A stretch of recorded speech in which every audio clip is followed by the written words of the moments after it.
और चैप्टर 8 में हमने इंट्रोडक्शन पढ़ लिया था। और हम कहाँ तक पहुंचे थे चैप्टर 8 में? Factors affecting on rate of reaction. Factors में आई थिंक कंसंट्रेशन हमने पढ़ लिया था। यस कंसंट्रेशन, सर, पढ़ लिया था। How concentration affect on rate of chemical reaction. उसके बाद ऑर्डर ऑफ रिएक्शन। सर ये भी हो गया था। ऑर्डर ऑफ रिएक्शन में हमने जीरो ऑर्डर पढ़ा था, फोटोसिंथेसिस और ये। Yes sir. ठीक है, ऑर्डर ऑफ रिएक्शन को आगे फिर हम कैलकुलेट भी करते हैं कि हम कैसे फाइंड आउट कर सकते हैं ऑर्डर ऑफ रिएक्शन को। और उसके बाद फिर हम आगे देखते हैं ऑर्डर ऑफ रिएक्शन के बाद फिर nature of reactant. Nature of reactant में कुछ रिएक्टेंट्स ऐसे हैं जो स्लो रिएक्ट करते हैं और कुछ ऐसे हैं जो फास्ट रिएक्ट करते हैं। फास्ट रिएक्शन और slow reaction. Sir yes, sir zero order reaction में एक्सपोनेंट्स नहीं आएंगे क्या? जीरो ऑर्डर रिएक्शंस में ये बताया था आपको कि जीरो ऑर्डर रिएक्शंस जो होंगे उसमें हमारे पास रिएक्टेंट तो हैं, लेकिन रेट ऑफ रिएक्शन उन पर डिपेंड नहीं कर रहा। तो जीरो ऑर्डर रिएक्शन की रेट एक्सप्रेशन या रेट ला हम लिखेंगे तो वो बराबर होगा के। और अगर आपने यहाँ पर रिएक्टेंट लिखा है तो रिएक्टेंट जो है वो ख़त्म हो जाएगा, क्योंकि उसमें जो एक्सपोनेंट आ रहा है वो एक्सपोनेंट ज़ीरो आएगा। तो इसका मतलब ये हुआ कि अगर हम एक्सपोनेंट को यूज़ करते हैं तो वो एक्सपोनेंट इन्वॉल्व नहीं होगा, अब ये पूरी वैल्यू वन हो जाएगी। ऊपर पावर ज़ीरो आ गया तो ये पूरी वैल्यू वन हो जाएगी। और ज़ीरो ऑर्डर रिएक्शन में रेट ऑफ रिएक्शन बराबर होगा के। उसके अलावा वैसे भी अगर कोई हमारे पास ऐसे रिएक्टेंट्स होते हैं, ऐसे रिएक्शंस होते हैं जिनमें रिएक्टेंट की कंसंट्रेशन यूनिट एक्टिविटी होती है, 1 मोल पर डीएम क्यूब होती है, तो भी हम उनको भी कहते हैं कि इनमें भी रिएक्शन जो है, रिएक्शन रेट बराबर होगा के। और जब रेट ऑफ रिएक्शन के बराबर होता है तो हम इस के को कहते हैं specific rate constant. Rate constant sometimes हो जाता है specific rate constant. Specific rate constant कब होता है? जब रेट ऑफ रिएक्शन बराबर हो जाए के। और वो कब होता है आमतौर पर? वो तब होता है जब रिएक्टेंट्स जो है उनकी वैल्यू कंसंट्रेशन 1 हो। की स्पेसिफिक रेट कांस्टेंट। तो इस तरह से वो स्पेसिफिक रेट कांस्टेंट कहला देता है। अच्छा, अब देखिए इधर नीचे नेचर ऑफ रिएक्टेंट की बात कर रहे थे। नेचर ऑफ रिएक्टेंट में हम ये देखेंगे कि हमारे पास एक ही सर ये तरह के स्पेसिफिक रेट, सर ये स्पेसिफिक वाला पॉइंट दोबारा रिपीट कर दें सर, अभी ज्वाइन करा है।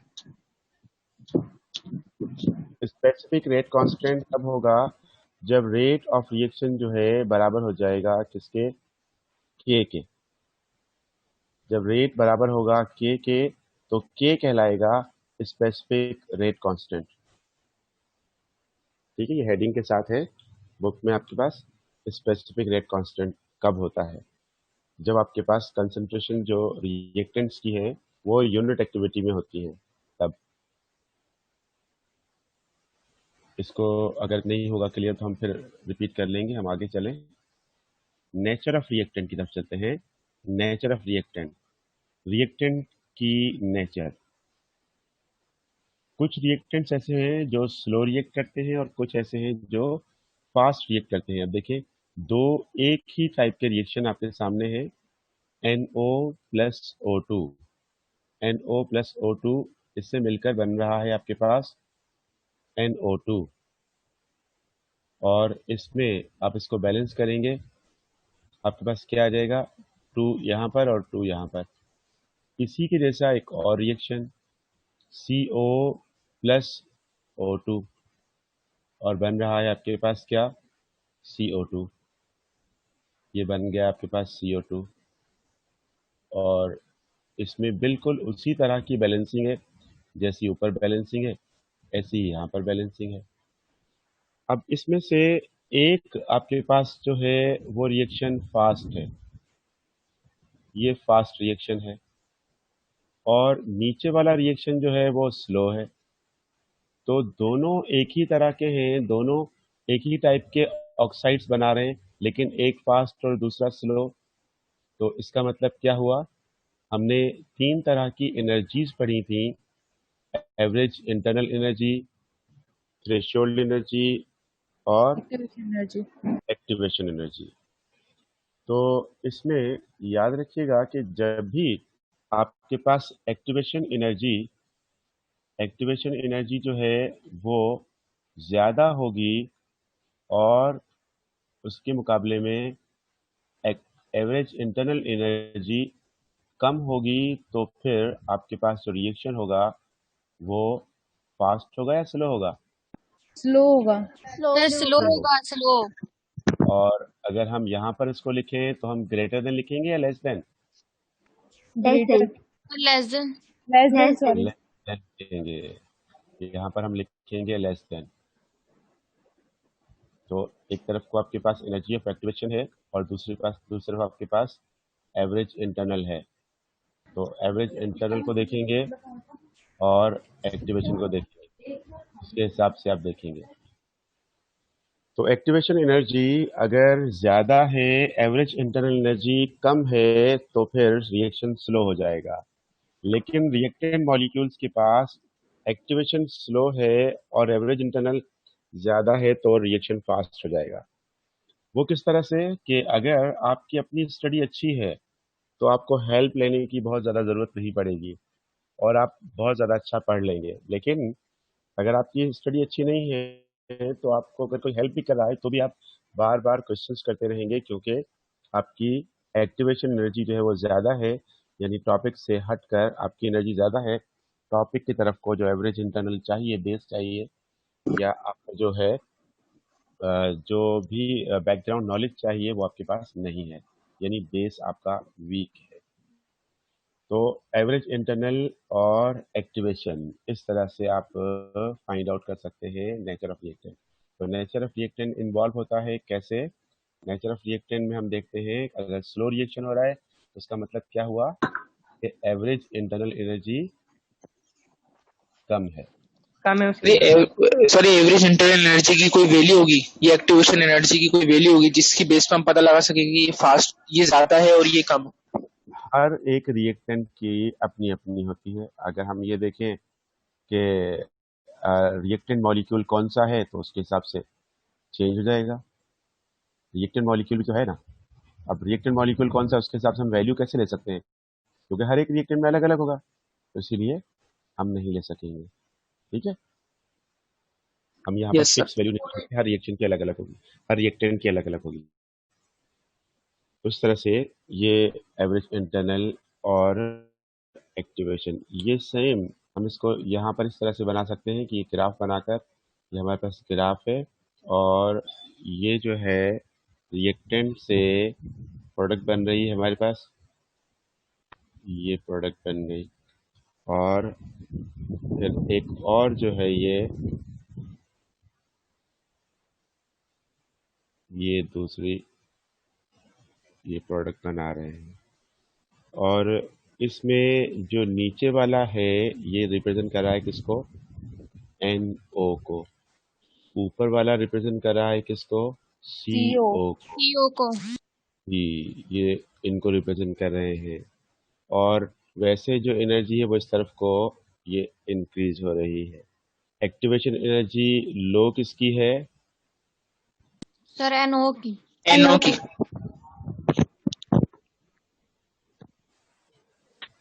CO की।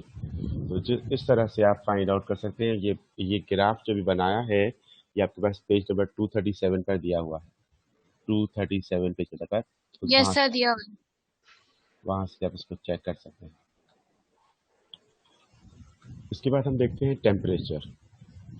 टेम्परेचर के लिए ये कहते हैं कि हर 10 डिग्री राइज करें टेम्परेचर को तो रेट जो है वो ट्वाइस हो जाता है, रेट डबल हो जाता है। वो किस तरह से कि टेम्परेचर जो है इफेक्टिव कोलिजन को बढ़ा देता है। इफेक्टिव कोलिजन जब बढ़ जाता है तो उससे क्या होगा, रेट ऑफ रिएक्शन भी बढ़ जाएगा। अब इसको हम देखते हैं किस तरह से। हमारे पास क्वेश्चन है example number 9 page number 242। Example number 9 page number 242। 242 yes sir 242 पर आपको एग्जाम्पल मिल रहा है 9 number, estimation the value of K with change in temperature.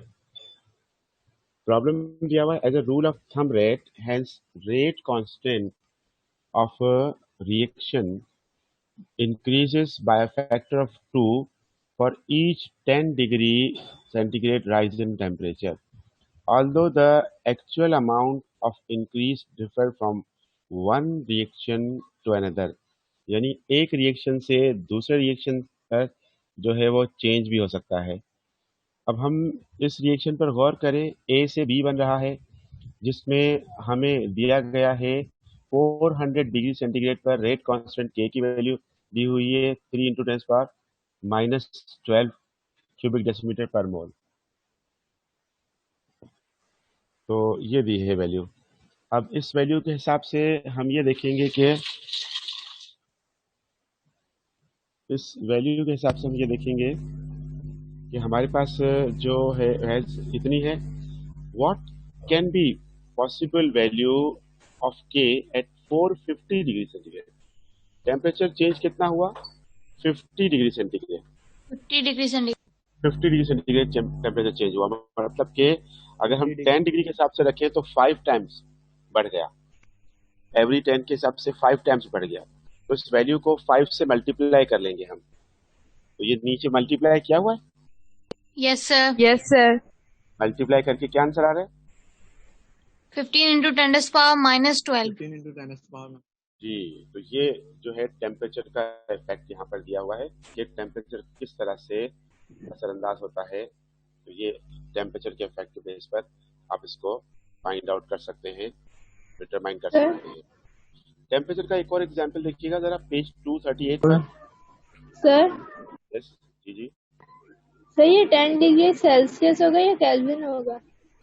यहाँ पर जो है एक्चुअली आपके पास 238 पर जो दिया है ये केल्विन में दिया है, और वहां पर दिया है 242 पर आपको दिया है सेल्सियस में दिया है। एक्चुअली ये जो है सेल्सियस और केल्विन हम इसमें काउंट नहीं करते, हम इसमें काउंट करते हैं कि डिग्री, यानी हर 10 डिग्री के हिसाब से बढ़ रहा है, और ये रेट ऑफ थंब रूल कहलाता है। तो रेट ऑफ थंब रूल के हिसाब से हम दुगना और इस तरह से हम बात करते हैं, उसका डबल है, उसका ट्रिपल है, उसका 5 टाइम्स है। तो इसीलिए यहाँ पर मैंने जो लिखा है ना, सामने जो आपको स्लाइड नजर आ रही है उसमें आपके पास यहाँ नहीं लिखा कि सेंटीग्रेड या केल्विन, इसीलिए ताकि आप कंफ्यूज ना हो, सेंटीग्रेड या केल्विन नहीं लिखा। तो इसीलिए हम यहाँ पर क्या करते हैं, डिफरेंट बेसिस पर डिफरेंट वैल्यूज दी हुई है। तो हम सर ये देखिए हर 10 degree. Yes sir thumb rate क्या है? जनरल थंब रेट का मतलब होता है जैसे बात करते हैं ना वो उसका डबल है। तो अब डबल जो है वो किस हिसाब से, जो दो लोग बात कर रहे हैं उन्हें पता है कौन किसके डबल है। तो इस तरह से जैसे हम कहते हैं कि हमारी बारिश के हिसाब से हम नाप रहे हैं या हम उसके हिसाब से नाप रहे हैं, तो डबल, कोई स्पेसिफिक यूनिट ना लें जिसमें जिसमें हम स्पेसिफिक यूनिट ना लें तो वो जनरल थंब रेट कहलाता है, थंब रूल कहलाता है। ठीक है सर।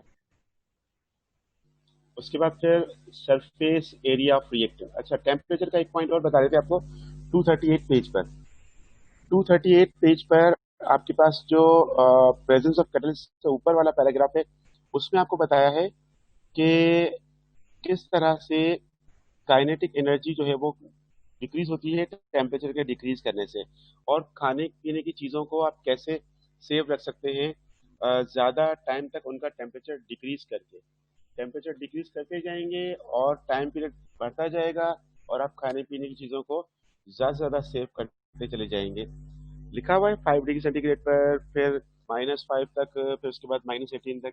ये फिर आप आगे और देख लीजिएगा, ठीक है। ये मेरा ख्याल है बात समझ में यस आ गई सर होगी आपको कि हम अगर बाहर चीज़ ख़राब हो जाती है फ्रिज में रखते हैं तो कुछ देर उसके बाद फ्रीज़र, फिर डीप फ्रीज़र, तो फिर डीप फ्रोजन फूड्स जो है वो हम ज़्यादा टाइम तक जो है सेव कर सकते हैं, डीप फ्रोजन को ज़्यादा टाइम तक यूज़ कर सकते हैं। सर ये काइनेटिक एनर्जी रोकने की वजह से ये फूड ज्यादा टाइम तक चलता है फिर? जी जी बिल्कुल, उसमें जो है मॉलिक्यूल्स जो है वो ज़्यादा मूव नहीं करेंगे, तो इसीलिए जो है मॉलिक्यूल्स की आपस की जो एनर्जी है, आपस का जो उनका कोलिजन है वो स्लो हो जाएगा। कोलिजन स्लो हो जाएगा तो रिएक्शन भी स्लो हो जाएगा। ठीक है सर। उसके बाद सरफेस एरिया ऑफ रिएक्टेंट पढ़ रहे थे हम। सरफेस एरिया ऑफ रिएक्टेंट की हेडिंग दी हुई है।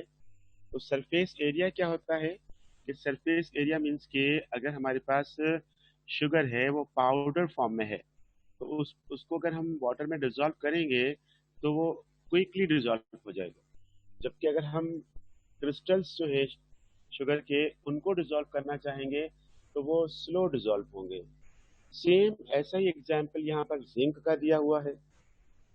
जिंक का दिया हुआ है कि जिंक जो है वो पाउडर फॉर्म में रेडिली सॉल्युबल है, लेकिन अगर हम चंक्स मतलब पीसीस, जिंक के पीसीस अगर हम डिजोल्व करेंगे तो वो इतनी फास्ट या इतनी जल्दी सॉल्युबल नहीं होंगे।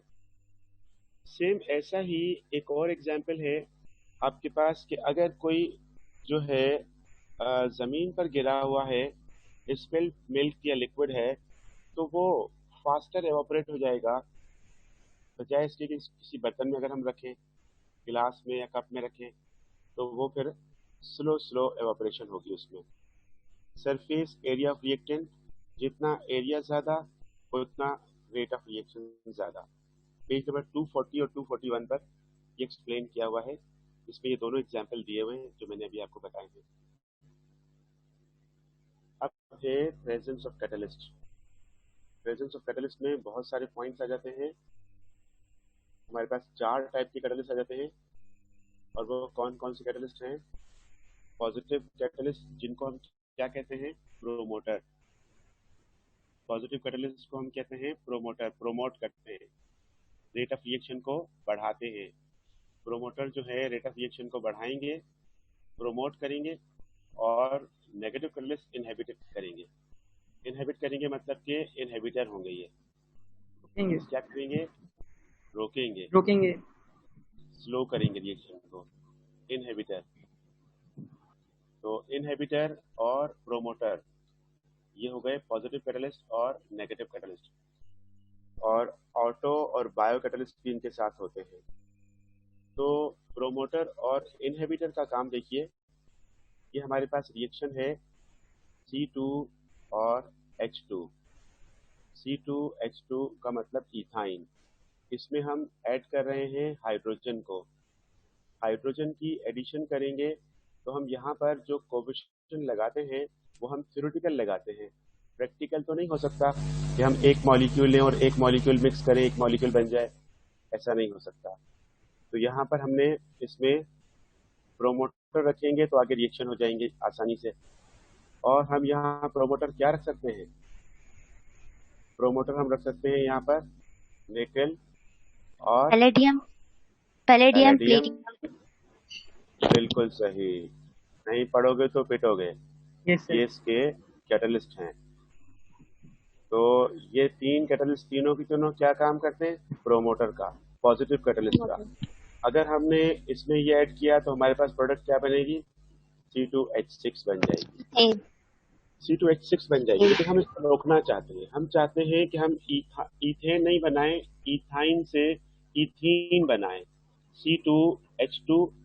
और उसके बाद फिर हमारे पास जो प्रोडक्ट है वो हमारे पास क्या मिलनी चाहिए? वो मिलनी चाहिए हमारे पास इथीन। इथीन मिलनी चाहिए, C2H4 मिलनी चाहिए। और इसका मतलब ये हुआ कि हम चाहते हैं सिर्फ एक मॉलिक्यूल ऐड हो, यानी इथाइन में एक मॉलिक्यूल हाइड्रोजन का ऐड हो। यहाँ पर भी हमने बैलेंस तो नहीं किया ना, यहाँ 2 तो नहीं लगाया हमने, वो तो हम थ्योरेटिकल लगाते हैं 2 तो यहाँ पर था निकल, प्लेटिनम और पैलेडियम, इनमें से किसी को भी रखा। तो निकल को रख दिया हमने टेम्परेचर देकर, 250 डिग्री सेंटीग्रेड टेम्परेचर दे दिया। अब निकल क्या काम करेगा? निकल सारे हाइड्रोजन को मिक्स करता जाएगा और इथेन बना देगा। हमें उसको रोकना है।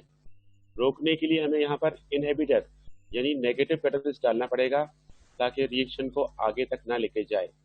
वो नेगेटिव कैटलिस्ट कौन सा होगा जो इस रिएक्शन को स्लो कर देगा और पॉइजन कर देगा? कौन सा होगा ये? BaSO4 जी, barium barium sulphate. Sulphate. Barium sulphate inhibitor है और निकल पैलेडियम प्लैटिनम प्रोमोटर है। तो आई होप आपको प्रोमोटर और इनहिबिटर समझ आ रहा होगा। प्रोमोटर का मतलब रिएक्शन को प्रोमोट करने प्रोसीड वाला, कराने में हेल्प करना, प्रमोट करना, इनहिबिटर का मतलब स्टॉप रोकना, कराने में मदद रिएक्शन करना। को इनहिबिट करना। अच्छा बताइएगा कि अगर हमारे पास मशीन में हम ऑयल डालते हैं तो मशीन को फास्ट करेगा या स्लो करेगा? पास करेगा प्रोमोटर। फास्ट करेगा प्रोमोटर। प्रोमोटर का काम करेगा। मशीन में ग्लिसरीन डाल दें नो सर, उससे तो फिर स्लो कर inhibit हो देगा। जाएगा। वो जो है ये फ्रिक्शन खत्म हो जाएगी उनकी, कम हो जाएगी। तो फिर क्या हो जाएगी? तो इस तरह से ये कि वो क्या काम करेगा? इनहिबिटर काम करेगा। और ये प्रोमोटर और इनहिबिटर आपको दिए हुए हैं पेज नंबर 240 पर। डिफरेंट रिएक्शंस में कौन कौन से प्रोमोटर और कौन कौन से इनहिबिटर हो सकते हैं ये आपको दिए हुए हैं। देख लेंगे आप 240 पर टेबल देख लेंगे। Yes sir.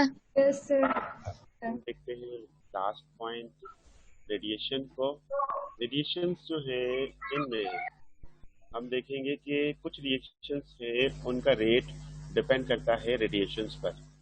उन रिएक्शंस को हम कहते हैं फोटोकेमिकल रिएक्शंस। फोटोकेमिकल रिएक्शंस जैसे फॉर्मेशन ऑफ क्लोरोफॉर्म या फिर मीथेन और क्लोरीन के बीच में जो रिएक्शन होगा वो रिएक्शन भी लाइट डिपेंडेंट रिएक्शन है। Light dependent reaction. और सनलाइट मिलेगी तो रिएक्शन होगा, सनलाइट नहीं मिलेगी तो रिएक्शन नहीं होगा। इस तरह से क्लोरीन वाले रिएक्शन आमतौर पर कहलाते हैं photochemical reaction.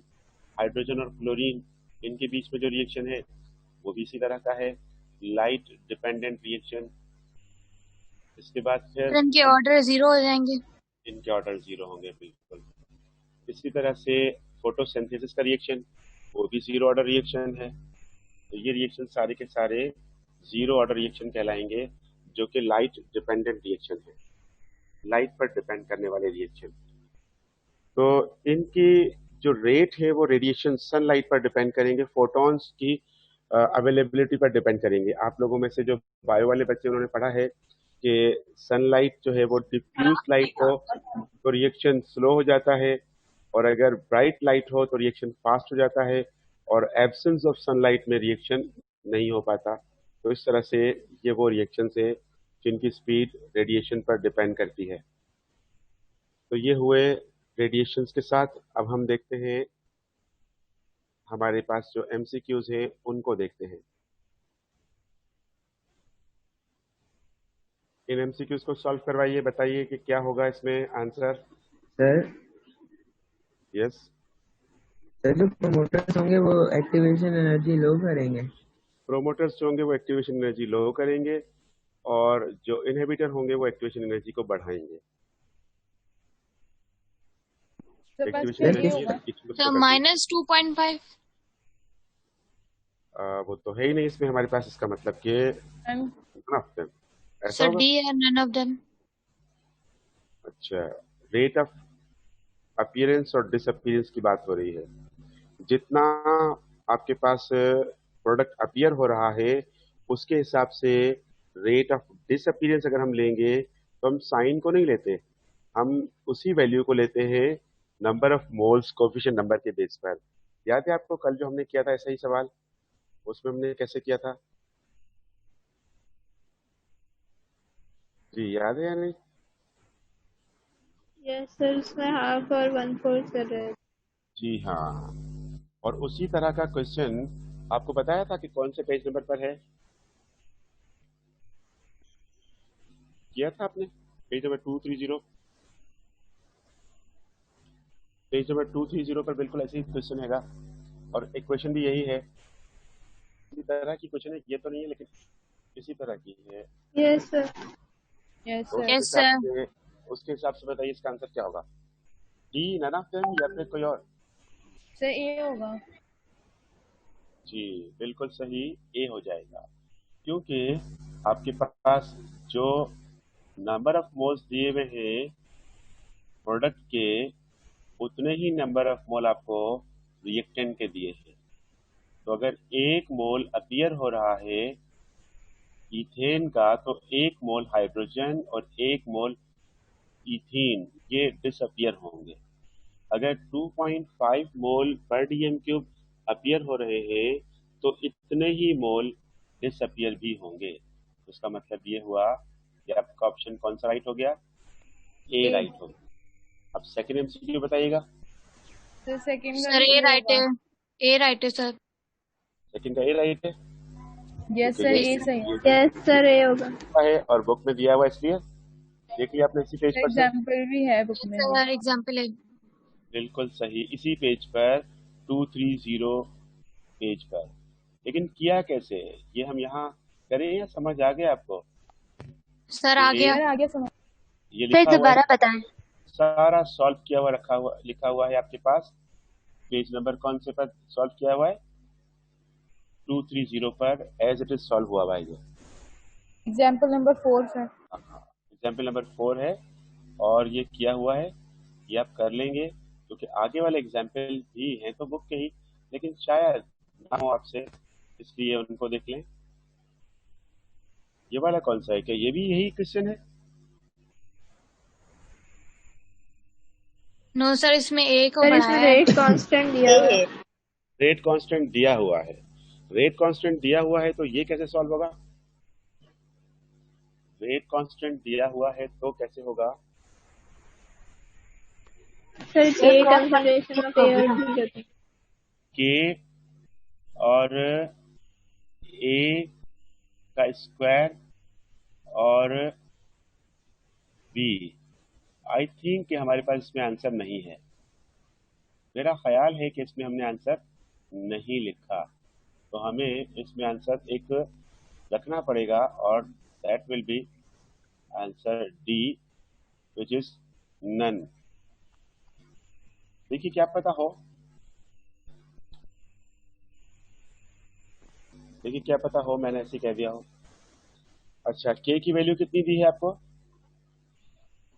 Sir 6.02 into 10 power minus 6 answer आएगा।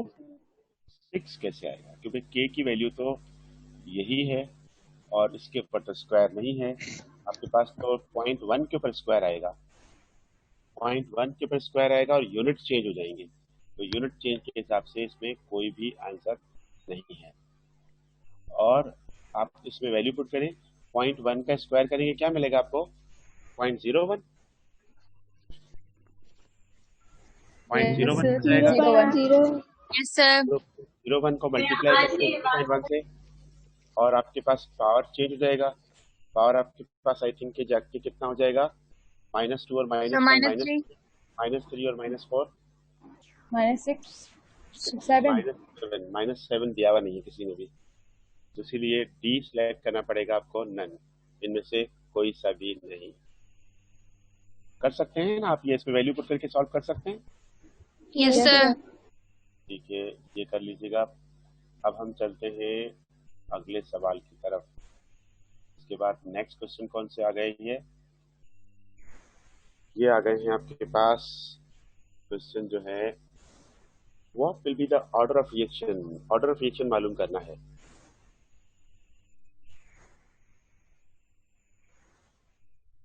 ऑर्डर ऑफ रिएक्शन बता सकते हैं?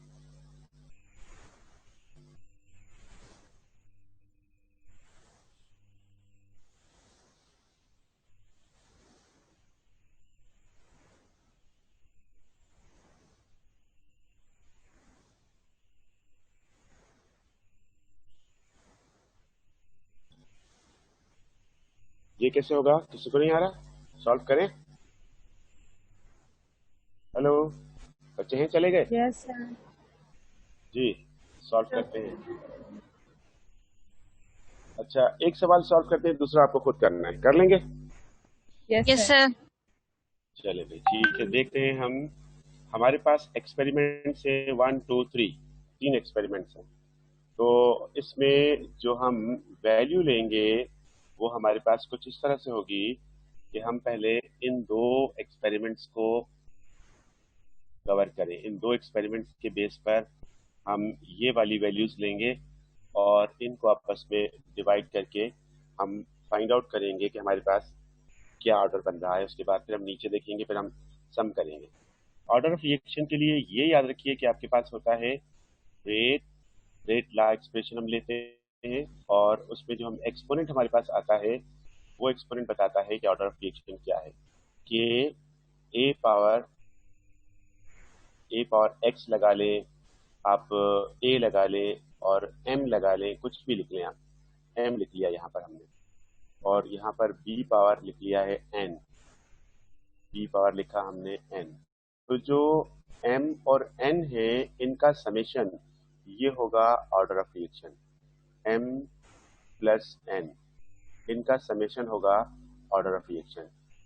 इसमें हम देखेंगे कि हमें क्या वैल्यू मिलती है, एम की वैल्यू क्या है और एन की वैल्यू क्या है इस एक्सपेरिमेंटल डेटा के हिसाब से। तो हमारे पास है R2 upon R1, R2 upon R1 is equal to, ये आया K हमारे पास, और A की वैल्यू हम यहाँ पुट करते हैं। A की वैल्यू क्या है हमारे पास 0.1, 0.1 पुट की हमने, 0.1 ये हमने पुट कर दी A की वैल्यू, और उसके ऊपर पावर लिखा M, और B की वैल्यू पुट की वो कितनी है 0.1 कर दी, अपॉन अगेन K लिखा हमने और हमने वैल्यू पुट कर दी 0.2 अरे उल्टा लिख दिया ये, है ना, यहाँ 2 कर दें।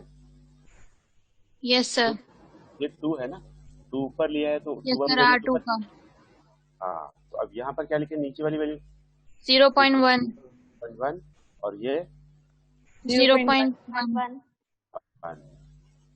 ठीक है। अब इनके ऊपर पावर कितना कितना था, यहाँ तो m था, और N। इसके ऊपर n, ठीक है, ये n और ये भी n, और इज इक्वल टू के बाद लिखिए R2 की वैल्यू ऊपर और R1 की वैल्यू नीचे। R2 की वैल्यू क्या है 6 into 10 to the power minus 3 6 into 10 to the power minus 3, 6 into 10 to the power minus 3 लिखिए, ये लिख दी हमने। और नीचे क्या आएगी 3 into 10 to the power minus 3 3 into 10 to the power minus 3, और ये आ गई इसकी नीचे वाली वैल्यू। अब ये देखिए कि आपके पास क्या क्या कैंसिल हो रहा है। ये कैंसिल हो गया और ये कैंसिल हो रहा है 0.1 यस सर। और ये भी कैंसिल हो गया। पावर क्या बचा आपके पास 1 और ये 2, यहाँ पर 1 और ये 2, ठीक है। ये यस सर, तो ये 2 और इसके ऊपर पावर है m, 2 के ऊपर पावर है m, और इस साइड पर भी आपके पास आ रहा है 2 आ रहा है। यस सर, 2 के ऊपर पावर कुछ भी नहीं बच रहा, तो इसका मतलब क्या हुआ 2 के ऊपर पावर 1 है, 1 है ना 2 के ऊपर पावर।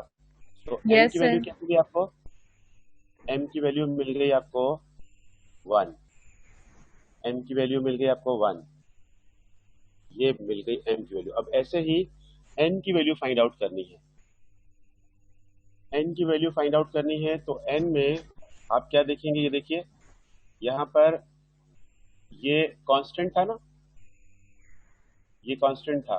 यस यहाँ सर, से जब इधर आएंगे, आप इधर आएंगे तो आपको a की वैल्यू कांस्टेंट मिलेगी, b की वैल्यू जो है यहाँ पर क्या आ रहा है, ये 0.2 b की डबल हो रही है, तो रेट जो है वो स्क्वायर हो रहा है, स्क्वायर हो रहा है, यस सर, ये स्क्वायर हो रहा है। अगर हम इसको होल स्क्वायर करें तो हमें आंसर मिलेगा ये वाला, यस सर, इसको स्क्वायर करने से ये आंसर मिलेगा। तो इसका मतलब कि हमारे पास जो n की वैल्यू आ जाएगी वो आ जाएगी 2, n की वैल्यू आ जाएगी 2, तो हम 1 और 2 दोनों को प्लस करेंगे थर्ड ऑर्डर। तो थर्ड ऑर्डर। थर्ड ऑर्डर हो जाएगा। ये हुआ थर्ड ऑर्डर रिएक्शन। अब इसी तरह से हम नीचे वाला एक एमसीक्यू करते हैं। ऊपर वाला जो अपने मेथड था लिखा था उसके बेस पर हम नीचे वाले एमसीक्यू को भी करते हैं कि वो भी बिल्कुल इसी की तरह है, इसी के जैसा है, लेकिन लेस देन 1 मिनट बाकी है हमारे पास। अब ये आपको खुद देने करने के लिए यस सर। देखिए कैसे करना होगा आपको। 1 को इसके साथ और इसको इसके साथ, फिर इसको इसके साथ और इसको इसके साथ करना होगा। बिल्कुल वैसे ही कीजिएगा, देखिएगा क्या आएगा आपके पास। ठीक है। अब हमारी क्लास होगी फ्राइडे को। ठीक है, फ्राइडे को क्लास होगी हमारी।